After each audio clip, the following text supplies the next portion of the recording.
So back to the land and the soil. If I'm looking at land, I want to see, first of all, what kind of grass species I have out there, because one of the biggest advantages of setting up a grazing operation is having something that you can graze that nature puts out there for you in the wintertime that you don't need to go buy a supplement with. And what I mean by that is a cool season grass like fescue. I don't know any other grasses that grow naturally that can keep a cow alive and thriving in the wintertime. Texas, I love Texas, but I wouldn't want to run a winter grazing operation down there. That's because you'll have Bermuda grass and Bahia. And I've seen cows on that stuff. They get thin. I mean, they look like they've been in a POW camp. They really do. And I feel bad. Fortunately, we don't get too many freezes, but still.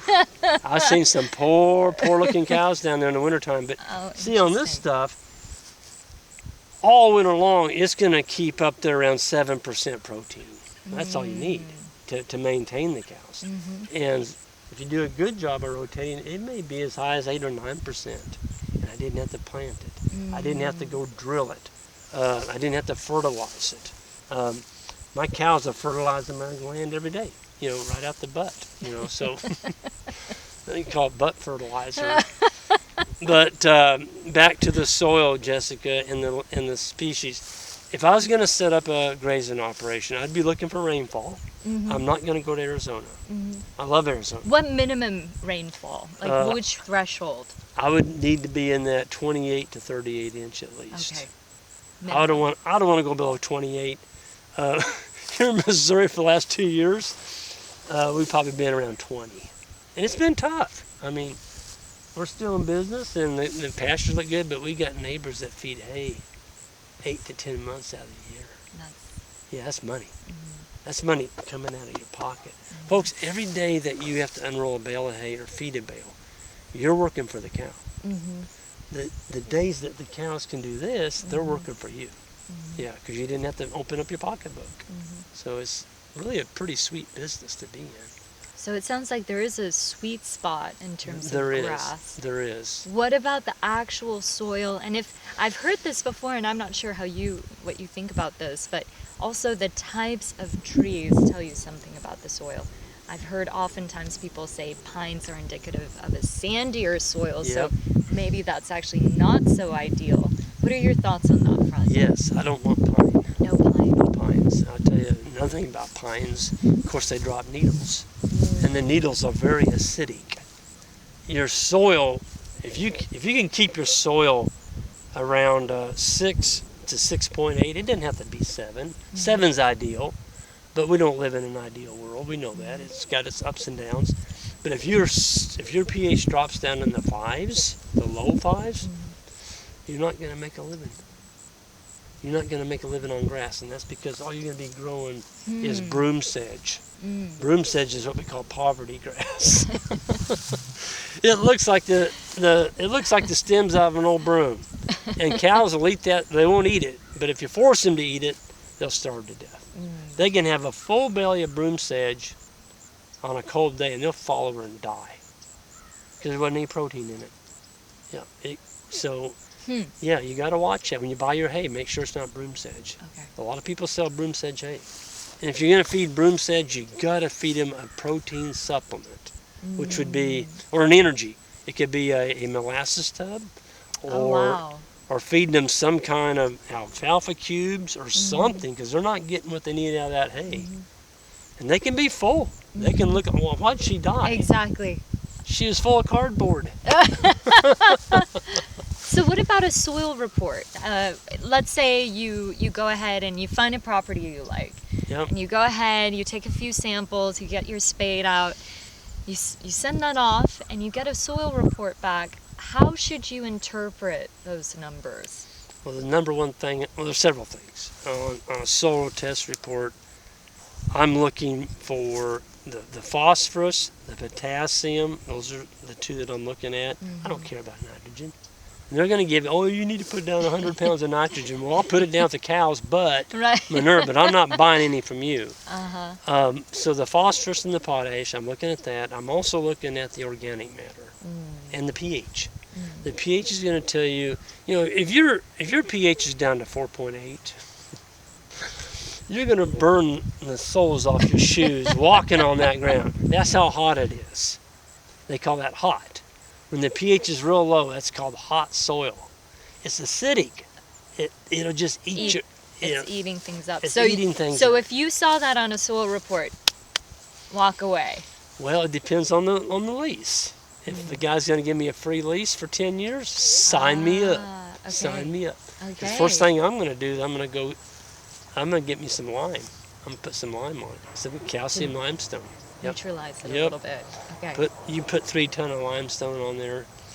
And if you don't have the money to put all the soil because it's going to tell you to put down phosphorus and potash and nitrogen, and you don't have the money for those other 3. That's all right. You got your lime on there, and it takes a while for that lime to start working to neutralize, to get that pH up. Get the pH up. Find somebody that wants you to run cattle for them, and have them buy hay, and you winter them for them. You winter them for them on your land. Now you're unrolling hay out there on that just but poor soil, okay? And the cows are walking on it, they're pooping, they're eating it, they're stomping on it, and pretty soon you'll be able to look out across your farm and you unroll that hay in the wintertime. It's not broomsedge anymore, it's grass. And when you start seeing good grass come up in those, like, oh, wait a minute, I just need to get more cows and get more people to bring me more hay. That's what we did. We got paid. We got paid to feed other people's cows on other people's land, and they bought the hay for us. So my first book, No Risk Ranching, the subtitle was Custom Grazing on Leased Land, and so we weren't taking any risk. Somebody else bought the land, somebody else bought the cattle, and somebody else bought the hay. We were a management service. So it's your time, your labor. Yep. If you do a really good job, and you treat those animals like they're yours, you're going to have people knocking your doors down to bring you more cattle. I think this is such an opportunity for people because certainly I see it, but there's a upswelling of interest, I think, for people to dip their toes into this. There is. And see, when you're running other people's animals on your farm, there's a saying, I hate to even say it, but I'm going to say it. When you're in the livestock business, you're also in the dying business. Sometimes they just die. They can eat a piece of wire. They call that hardware disease, and it gets stuck in their intestine, and it backs up, and the animals die. Doesn't happen very often, but sometimes it can. Animals can lay down on a hill. Did you know that? No. With their feet uphill, they're dead. Really? They are deader than a pork mackerel. Because, and then it doesn't need to be very much of a hill. See, when they're ruminating, they're building up gases in their gut. If they can't stand up and let out a good belch, it builds up pressure on them and they bloat. It actually bloats them inside. It shuts down their lungs. They can't get their breath. So I've had it happen like 3 times in my life. Oh, wow. Perfectly healthy cow. You wonder, what happened to you? And you look at them like, oh no, she laid down with her feet uphill. Oh my goodness. And she couldn't get her feet up. Oh my goodness. Yeah. Thankfully, 2 of the 3 I found were still warm, and so we were able to butcher them. Okay. We got the hamburger out of them, but still, you hate butchering a $4,000 Right. cow. No, exactly. That's pricey hamburger, by the way. Yeah. Primo. Yeah.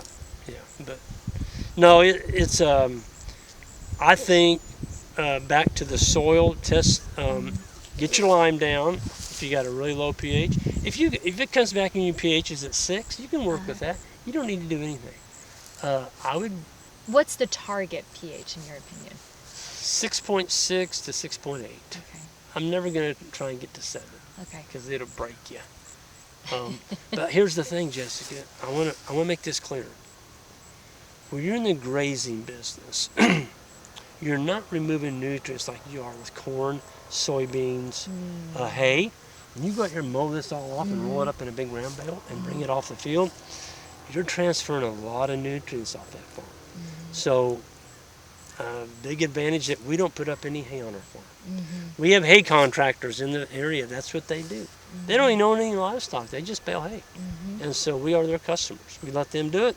We'll bring that into our farm, and we get those nutrients put on our farm. So, if it's in the 6s, with grazing, you're not removing tons of nutrients. So once you get that pH up there, you're probably not going to have to add lime maybe for another 20 years. Oh, wow. Yeah, we've got farms that have went 20 years before we put lime back on. But I will give you this. If you sign, let's say you sign a 6 or 7 year lease, and it's a very economical lease. Some of our farms are very economical. We've got 1, 2, 3, 4 that are free. We don't pay them. We don't pay them anything. Wow. Now, some of those are deer hunters. They know that with our grazing management, they're going to have a chance to harvest a better deer, a bigger rack deer. And that's because with our grazing management, it's better forage here. Yeah, it's better forage, and the deer grow bigger. They get bigger racks. And so they will do anything to keep us on their farm. Wow. Yeah, so they're going to, I'll never forget Steve, our first, God, what a saint him and Cindy worked for us. They live in Dallas, Texas. And I was in the middle of that darn divorce, and I'd leased Steve's farm. And at the end of the year, he came up to me. He just got through deer season, and he reached in his pocket, and he handed me back my lease money in cash. I'm like, Steve, I can't take that. He goes, well, you'll take it or you'll make me mad. I'm like, all right, I'll take it. So I stuck it in my pocket, and the guy with him had a cured ham and a cured turkey. And he handed me that ham and that turkey. And then he ripped my lease up. Yep, had a 10-year lease on it. He just ripped it up. He said, your lease isn't any good. And I'm like, well, I thought it was. He said, no. He said, Cindy and I talked about it. We're going to give you a lifetime lease. That's amazing. And I'm like, what? He goes, Greg, we're going to put it in our will. Our kids can't sell the farm until you're dead. And I had cold chill. I still get cold chills thinking about it. I almost teared up thinking, I was in the middle of divorce. I could see I was going to go down the drain, and here's this family, and they weren't affluent. They weren't super wealthy. They both had good jobs. They'd worked hard for everything they got. They were still making payments on that farm. He gave me a free lease, a free lease for life. I don't feel right about that anymore. I've been paying him in the last several years, but anyway, I tell people I don't go deer hunting with his kids because I don't want to catch a stray bullet. Because he did put it in his will, the kids can't sell the farm till I'm dead. But it's an awesome family. We built and that's the other thing I talk about, leasing land. You build relationships. Yes. So it's very much a relationship-oriented business, isn't it? It is. If you lose a lease, and I get that all the time, I got a lease and then I lost the darn thing. Just about the time I got it where it was good, I lost it. Well, you lost the contact with the landowner. And so what's your what would be your advice then about cultivating that, keeping that communication going? Right here.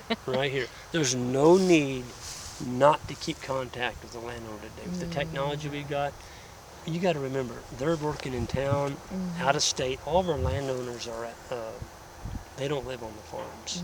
I think one does. Anyway, so they're not there. You are the eyes and ears of their farm.